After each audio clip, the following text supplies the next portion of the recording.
भगवान शिव को मनाने के लिए श्रावण मास में व्यक्ति को विशेषतः प्रयास करने चाहिए। श्रावण मास में शिव को मनाने से एक और सबसे बड़ा लाभ होता है, जो भी शिव जी को मनाने का प्रयास करते हैं, कुछ चीज़ों का अतिशीघ्र मनुष्य को कई संकट ऐसे हैं जिनसे वो मुक्त हो सकता है। आज के युग में जो मनुष्य की सबसे बड़ी विपत्ति है या संकट है हमारी दृष्टि से, अब व्यक्ति इस बात की तरफ तो सोचता नहीं भगवान प्रसन्न हो जाएं, भगवान मिल जाएं या हमारा जीवन सफल हो। इस तरफ तो अगर 100 से आप मिलेंगे तो कोई 1 या 2 या 4, इससे ज़्यादा नहीं। मोस्टली जो सब लोगों की समस्या है आज के युग में वो है मनी, पैसा। और एक बात तो सत्य है कि नारायण से जल्दी, कृष्ण से जल्दी, राम से जल्दी, हालांकि लक्ष्मी जी चरण दबाती हैं नहीं के, लेकिन शिव जी प्रसन्न हो तो इनसे पहले ये दे देते हैं लक्ष्मी। अकेली लक्ष्मी जी का तो पूजन आप करोगे नहीं, और नारायण तो नारायण है, वो कहेंगे ज़्यादा लक्ष्मी हमारे भक्त के पास जाने भी नहीं चाहिए। ज़्यादा लक्ष्मी जाती है तो हमारा भक्त जो है टेढ़ा बेढ़ा हो जाएगा, तो उससे कोई लाभ ठीक नहीं। लेकिन शंकर भगवान क्योंकि श्रावण मास में अपने, मैंने पहले ही बताया, जब भगवान विश्राम करने जाते हैं तो 4 महीने शिव जी संसार को संभालते हैं। इसलिए श्रावण मास में विशेषतः शंकर भगवान की पूजा की जाती है। और शंकर भगवान का पूजन करने पर मनुष्य अगर धन की समस्या से जूझ रहा है और हृदय से अगर श्रावण के 4 सोमवार 5 सोमवार जितने भी आते हैं, कई बार 5 भी आते हैं, कई बार 4 भी आते हैं, इस बार 4 हैं,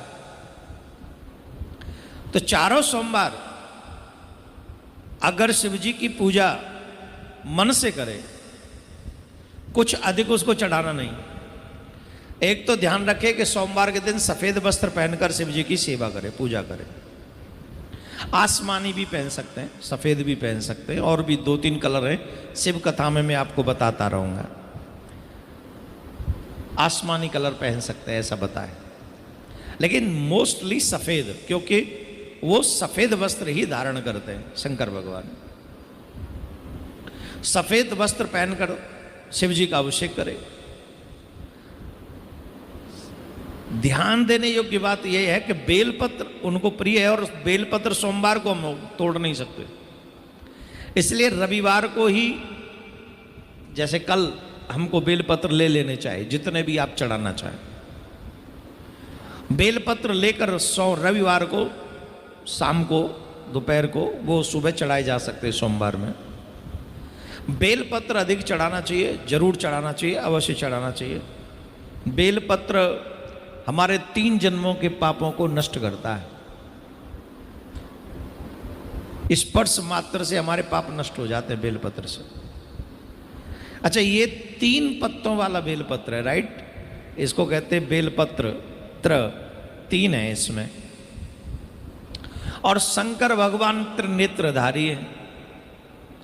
वैसे बेलपत्र 4 का भी होता है, 5 का भी होता है, और अधिक का भी वर्णन किया गया।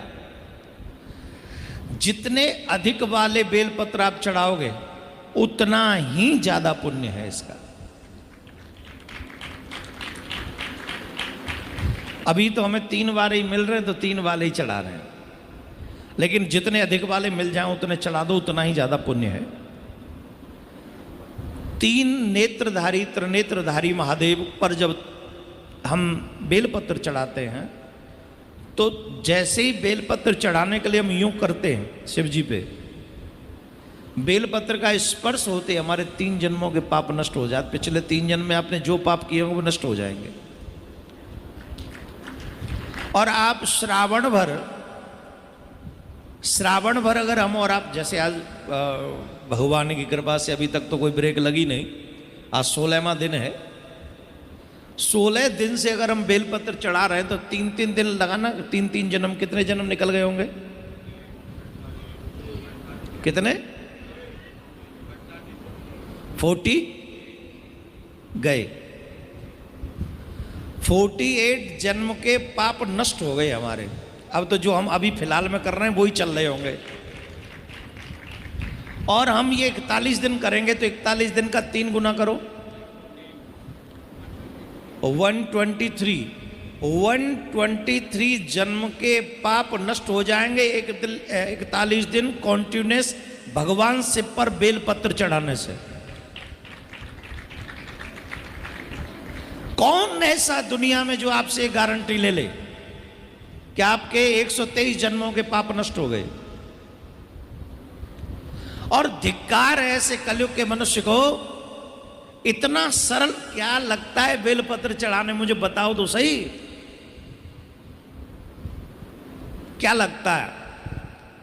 लेकिन मनुष्य की मेंटलिटी देखो, सावन में भी पी के पड़ा होगा, उल्टा सीधा खा रहा होगा, और शिव जी को कही तो उल्टा सीधा बोल रहा, क्या तुम शिव जी करते रहते हो।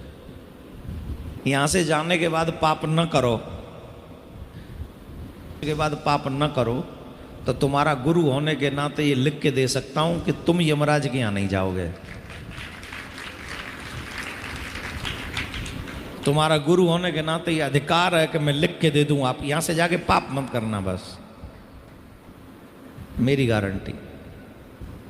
लेकिन 41 दिन तक वैसे जुड़ रहे हो जैसे मैंने कहा। हम और आप इन महत्वों को जान नहीं पाते हैं, ना समझी में अपना कीमती समय गंवाते हैं। हमें अपना अनमोल जीवन नहीं बिताना चाहिए। जितना भी ज़्यादा प्रयास हो सके मनुष्य ही कर सकता है, कोई और नहीं कर सकता। मनुष्य ही एक ऐसा प्रयास कर सकता है जो अपने कई जन्मों के पापों को नष्ट कर ले और इस जन्म में इतने पुण्य एकत्रित कर ले कि भगवान हमें फिर किसी और जन्म में न भेजें। और ये मनुष्य कर सकता है, इसमें कोई दो राय नहीं। मैं तो कहूंगा मनुष्य ही एक ऐसा है जो कर सकता है, और तो कहां कोई करेगा।